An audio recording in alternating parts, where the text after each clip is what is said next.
నమస్తే సార్. ఎలా ఉన్నారు నమస్తే సార్? అండి. బాగున్నాను. వీటితో ఇప్పుడు అటు ఫీమేల్‌కైనా, మేల్‌కైనా వీళ్ళ ఫిజికల్ లైఫ్ అనేది ఫిజికల్ రిలేషన్ అనేది బావుండాలి. లేకపోతే ఈ సమస్యలన్నీ గూడా వాళ్ళు దాటుకొని ప్రాపర్‌గా ట్రీట్మెంట్స్ పరంగా అయినా కొంచెం లేదా నేచురల్‌గా అయినా గూడా కరెక్ట్‌గా వెళ్ళాలి అనంటే మీరు ఏం చేస్తే బావుంటదంటారు? మీరిచ్చే సజెషన్స్ ఏంటి? ఫస్ట్ వాళ్ళకి అసలు సెక్షువల్‌గా ఏ ప్రాబ్లమ్ ఏదైనా ఉన్నా మేల్ యాక్సెప్ట్ చేయాలి దాన్ని. ఆ ఇగోయిజంతోని ఇంకో దాంతోని యాక్సెప్ట్ చేయకపోతే వాళ్ళ సెక్షువల్ లైఫే డ్యామేజ్ అయితది. లాస్ అవుతున్నారు. హ్మ్.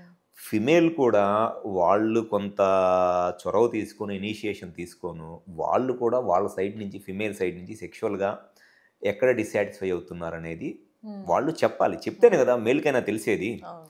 సో, ఫస్ట్ థింగు మేల్ అయితేనేమో ప్రాబ్లమ్ ఏదైనా ఉంటే దాన్ని యాక్సెప్ట్ చేయాలి. ఫిమేల్ ఏంటంటే కొంత ఓపెన్ అప్ అయ్యి they need to tell their partner how they are getting dissatisfied అనేది.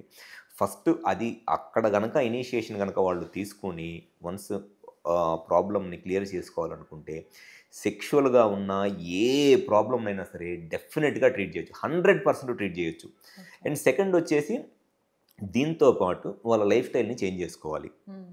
మెయిన్‌గా ఈ మల్టిపుల్ సెక్షువల్ పార్ట్నర్సు, అన్‌ప్రొటెక్టెడ్ ఇంటర్‌కోర్సు, లేకపోతే ఈ పార్న్ వీడియోస్ చూసి మాస్టర్బేషను ఇట్లాంటియి అండ్ ఈ బిహేవియరల్ థెరపీ కొంచెం ఈ బిహేవియర్ మార్చుకోవటము. ఇవన్నీ ఉంటే సెక్షువల్‌గా ఏ ప్రాబ్లమ్‌నైనా సరే చాలా ఈజీగా ట్రీట్ చేయొచ్చండి. సో, ఈ ప్రీమెచ్యూర్ యాహ్! ఇజాక్యులేషన్‌లోనే మీరు చెప్పారు మెయిన్‌గా వీడియోస్ అన్నీ చూసి వాళ్ళు సెల్ఫ్‌గా యాహ్! డ్యామేజ్ చేసుకోవడం వల్లనే యాహ్! చాలా ఇబ్బందులవుతాయని.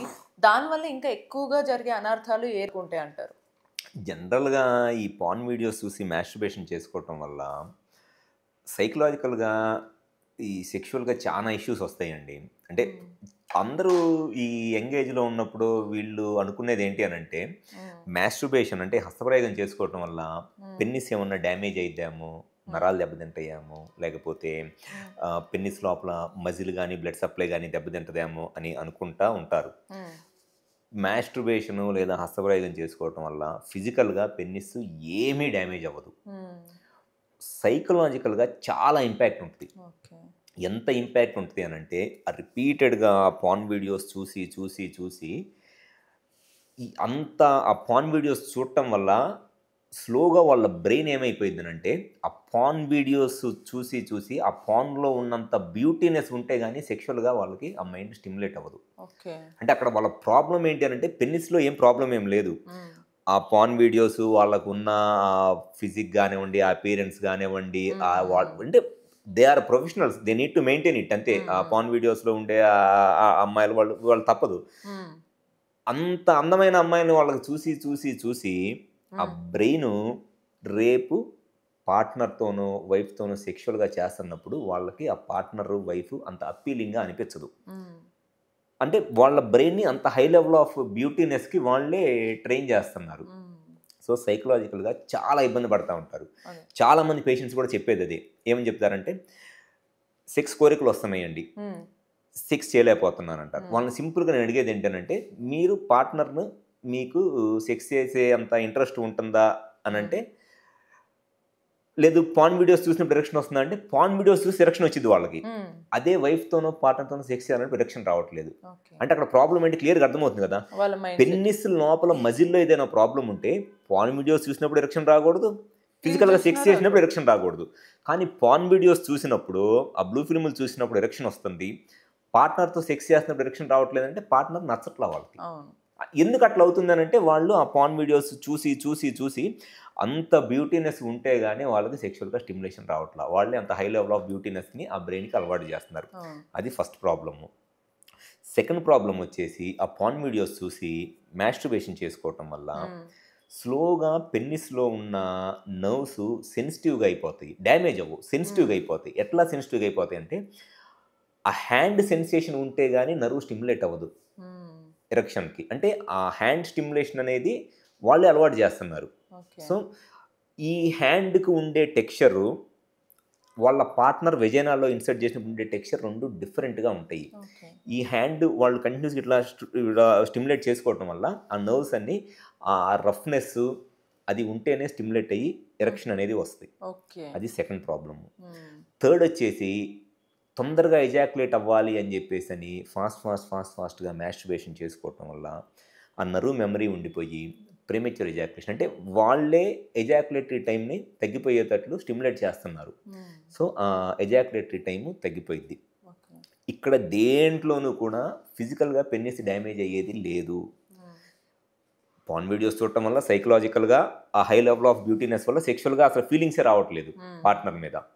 ఈ హ్యాండ్ సెన్సేషన్ ఉంటే కానీ పెన్నిస్ స్టిమ్యులేట్ అవ్వట్లేదు. ఇక్కడ కూడా నర్వ్ ఏం డ్యామేజ్ అవ్వట్లేదు. అండ్ ఎజాక్యులేషన్ ఫాస్ట్గా అయిపోయేటట్లు వీళ్ళే ట్రైన్ చేస్తూ ఉన్నారు. సో ఇక్కడ ఏది కూడా డ్యామేజ్ అయితే లేదు.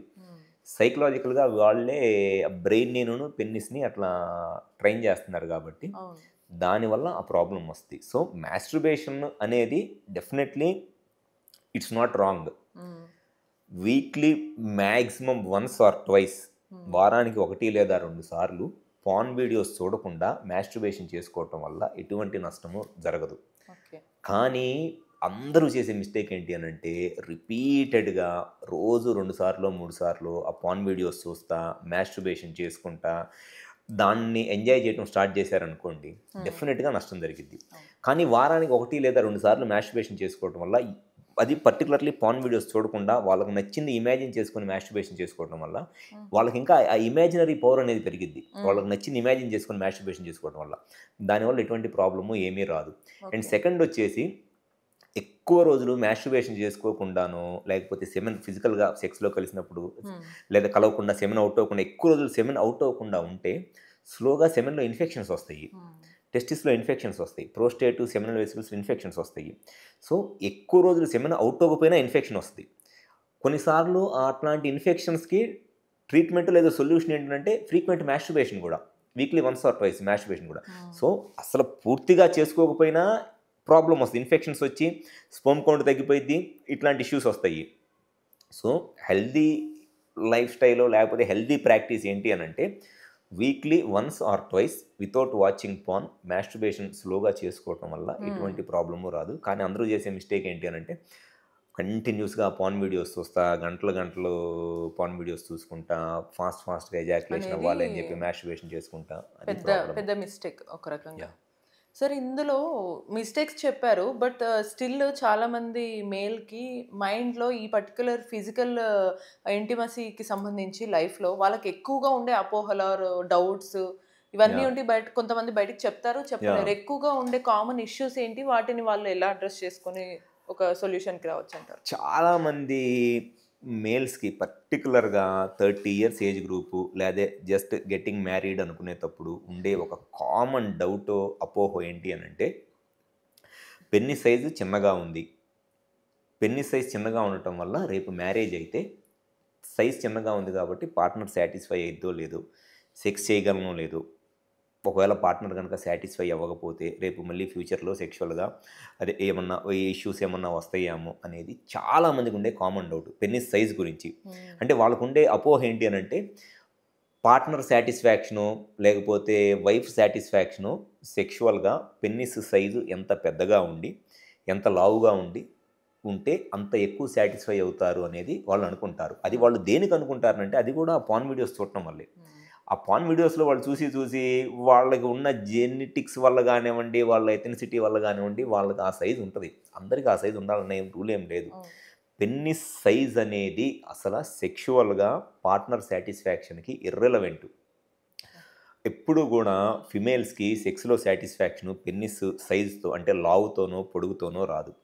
పార్ట్నర్కి సాటిస్ఫాక్షను మెయిన్గా పెన్నిస్ సైజు మినిమం ఒక 3 inches ఉండాలి. అంటే 7 to 8 centimeters సైజు ఉంటే ఇట్స్ నార్మల్, చాలు. అంతేగాని 12 centimeters 15 centimeters ఏదో 6 inches 7 inches అంటారు. అసలు అది అబ్సల్యూట్లీ నాన్ సెన్స్ అనమాట. అది అసలు minimum 8 centimeters 7 to 8 centimeters erect అయినప్పుడు నార్మల్గా ఉన్నప్పుడు ఎరెక్ట్ అయినప్పుడు మినిమం 7 to 8 centimeters సైజు ఉంటే it's more than enough partner సాటిస్ఫాక్షన్కి. పార్ట్నర్ సాటిస్ఫాక్షన్ సైజు మీద కన్నా పెన్నిస్ ఎంత స్టిఫ్గా ఉంది, ఎంతసేపు సెక్స్ చేస్తున్నారు, ఎన్నిసార్లు సెక్స్ చేస్తున్నారు, ఈ మూడిటి మీద డిపెండ్ అయి ఉంటుంది. పెన్నిస్ సైజు కనుక 7-8 centimeters ఉండి పెన్నిస్ స్టిఫ్గా ఉండి మినిమం ఒక 4 to 5 minutes సెక్స్ చేస్తుంటే పార్ట్నర్ విల్ గెట్ సాటిస్ఫైడ్. కానీ అసలు వాళ్ళు అన్నీ ఒక సైకోల్లాగా ఉంటారు వాళ్ళందరూ. సార్ సైజ్ చిన్నగా ఉంది, ఇదే గోల, సైజ్ చిన్నగా ఉంది, సైజ్ చిన్నగా ఉందని. ఆ సైజ్ ఏమో వన్స్ 21 ఇయర్స్ ఏజ్ క్రాస్ అయిన తర్వాత ఏమి చేసినా సైజ్ పెరగదు, పెన్నిస్ సైజ్ అనేది పెరగదు. కానీ పేషెంట్స్ వచ్చి సార్ నా సైజు పెరగాలి ట్యాబ్లెట్లు ఇవ్వండి అంటారు. అట్లాంటి ఉండవరా బాబు అని చెప్పినా, లేదు సార్ మేము ఏదో వీడియోలో చూసాము, ట్యాబ్లెట్లు వాడు ఏదో ట్యాబ్లెట్ వేసుకోగానే ఇంత పొడుగు పెరిగింది సార్, అట్లా పెరగదురా నాయన అని చెప్పినా వాళ్ళు వినరు.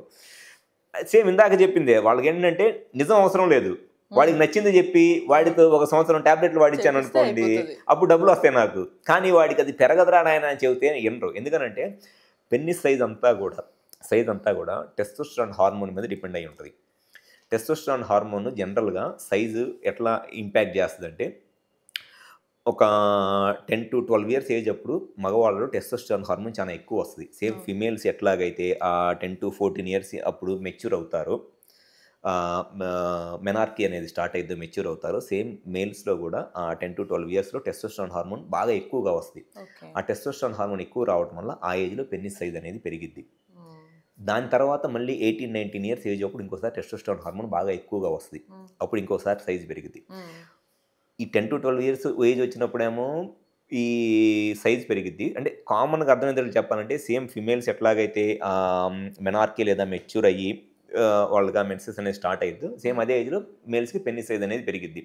18 to 20 ఇయర్స్ ఏజ్ అప్పుడు ఈ టెస్టోస్టెరాన్ హార్మోన్ ఎక్కువ ఉండటం వల్లే ఈ పింపుల్స్, మొటియాలు రావటము ఇట్లాంటివన్నీ వస్తాయి.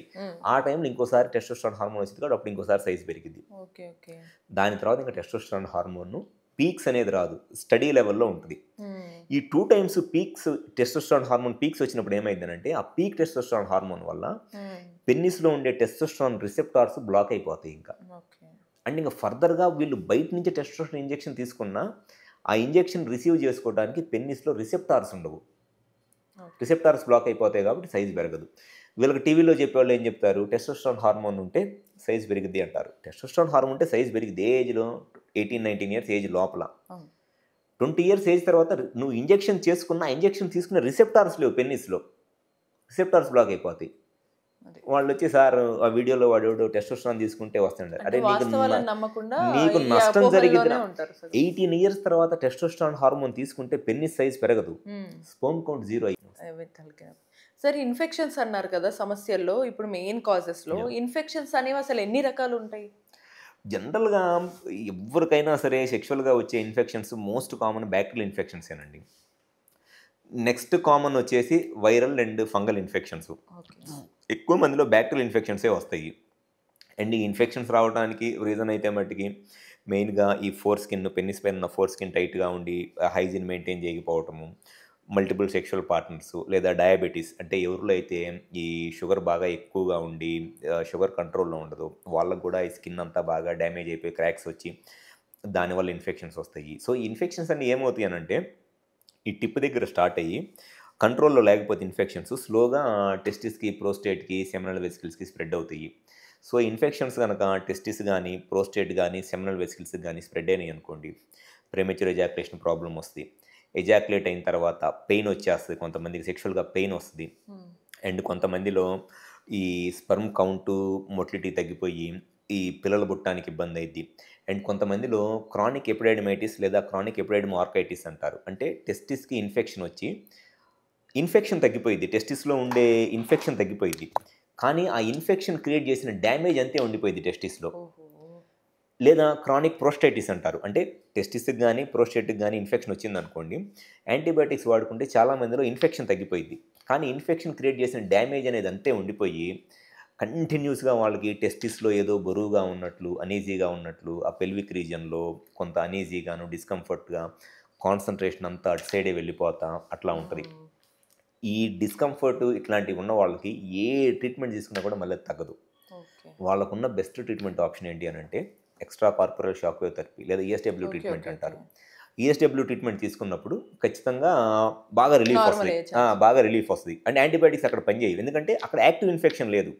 యాక్టివ్ ఇన్ఫెక్షన్ అనేది వచ్చి తగ్గిపోయింది, ఇన్ఫెక్షన్ క్రియేట్ చేసిన డ్యామేజ్ అనేది ఇరిటేట్ చేస్తూ ఉంటుంది కంటిన్యూస్గా. సో దానికి ఉన్న బెస్ట్ ట్రీట్మెంట్ ఆప్షన్ ఎక్కువ మంది చాలామంది పేషెంట్స్ ఉంటారు, ఈ క్రానిక్ ఎపిడైడమైటిస్ లేదా క్రానిక్ ప్రోస్టైటిస్ ఉండే పేషెంట్స్ ఎక్కువ మంది ఉంటారనమాట. వాళ్ళకి ఏం లేదు, సింపుల్గా చెప్పొచ్చు మనం, ఒక బ్యాగ్ వేసుకొని దాంట్లో ఒక 15 హాస్పిటల్ ఫైల్స్ వేసుకొని తిరుగుతూ ఉంటారు. ఎక్కడా కూడా వాళ్ళకి రిజల్ట్ అనేది కనపడదు. ఎందుకనంటే అక్కడ ఇన్ఫెక్షన్ లేదు, ట్రీట్ చేయడానికి ఏం లేదు. ఎక్కడ పోయినా పెయిన్ కిల్లర్స్ రాస్తారు, టెంపరీగా పెయిన్ తగ్గిద్ది, ఆపేయంగానే మళ్ళీ పెయిన్ పెరిగిద్ది. అటువంటి వాళ్ళకున్న బెస్ట్ ట్రీట్మెంట్ ఆప్షన్ ఏంటంటే క్రానిక్ ఎపిడైడమైటిస్ లేదా క్రానిక్ ప్రోస్టైటిస్ ఉన్న వాళ్ళకి షాక్ వేవ్ థెరపీ లేదా ఏఎస్డబ్ల్యూ ట్రీట్మెంట్. అది విజయవాడలో మా దగ్గర బాగా ఫ్రీక్వెంట్గా చేస్తాం. చాలామంది అక్రాస్ ద స్టేట్ పేషెంట్స్ వస్తారు. అండ్ అంటే అవి మెయిన్‌గా ఇన్ఫెక్షన్స్‌లో టైప్స్ ఉన్నాయి కదా సార్. ఒక్కో Yeah. టైప్ అసలు ఎక్కువగా రావడానికి కారణాలు ఎక్కువగా మీరు ఏం చూస్తుంటారు సార్? చాలా మంది కేస్ స్టడీస్‌లో మీరు. ఎక్కువగా అయితే మట్టికి సెక్షువల్ ఎక్స్పోజరేనండి.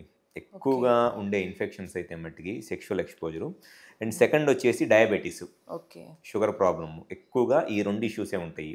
అండ్ దాని తర్వాత ఈ స్కిన్ హైజీన్ మెయింటైన్ చేయకపోవటము, ఈ స్కిన్ టైట్‌గా ఉండటము, అవి రీజన్స్ ఉంటాయిలే గానీ ఎక్కువ మందిలో మట్టికి ఇన్ఫెక్షన్స్‌కి కారణం sexual exposure and diabetes. Okay. దాని తర్వాత ఈ 4 స్కిన్ ఇష్యూస్. ఇయి ఎక్కువ మందిలో మళ్ళీ బ్యాక్టీరియల్ ఇన్ఫెక్షన్. చాలా ఇబ్బందులు ఉంటాయి.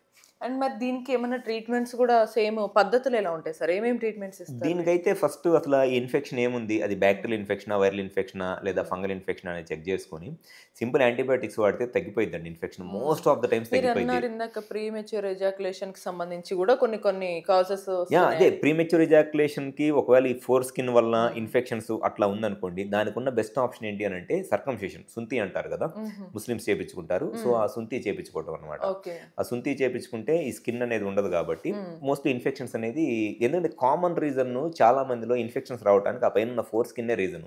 ఓకే. సో ఆ ఫోర్ స్కిన్ వల్ల ఇన్ఫెక్షన్స్ వస్తాయి కాబట్టి సర్కంసిషన్ చేపించుకుంటే సెక్షువల్గా ఆ ఇన్ఫెక్షన్స్ అనేది రాదు. తగ్గుతాయి. యా.